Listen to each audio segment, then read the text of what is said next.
Welcome to Stories for Lip Reading.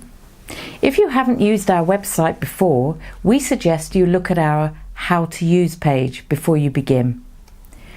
We hope you enjoy this story, which is called The Last One by Pat Kelly. The Last One by Pat Kelly. My jaw snapped as he smashed my head with his rifle. I felt warm blood soak my clothes as he stabbed my arm. I knew I had to appear dead, like the rest of my family. He'd hurt me to save me. He was unable to rescue them. I fell in love with Pavel when I visited the hospital for wounded officers with my sisters in 1914. He was clever and handsome. A talented artist, he drew my portrait and gave it to me. Years later, during our imprisonment, I scandalized my parents who saw me kissing him. They scorned me for my disloyal behavior, thought him an enemy. They weren't to know soon I'd owe him my life. Abandoning his career and everyone he loved, we escaped, travelling thousands of miles to make a good life in this gentle place.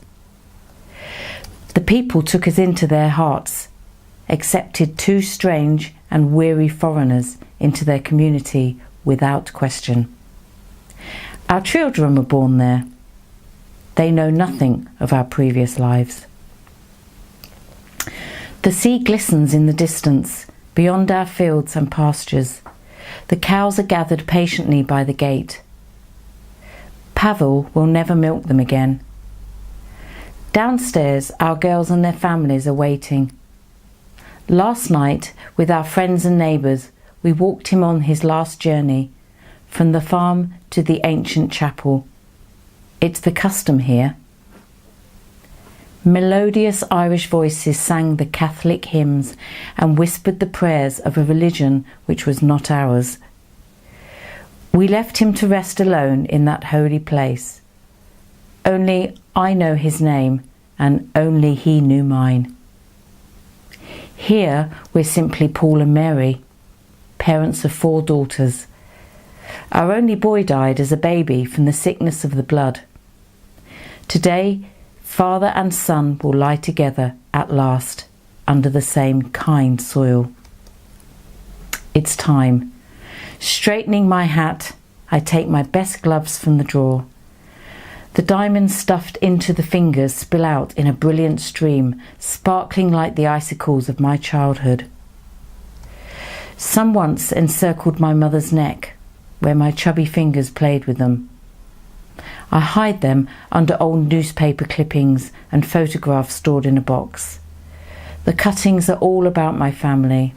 I still have many living relatives. They don't know I'm alive. It's better that way. I often watch them through the small window of my television set, seeing the life I might have lived. I don't envy them. When I'm dead, my daughters will know who I am, who they are. The proof is with the solicitor, safely sealed. It will be up to them what they do with it. I hope they choose well.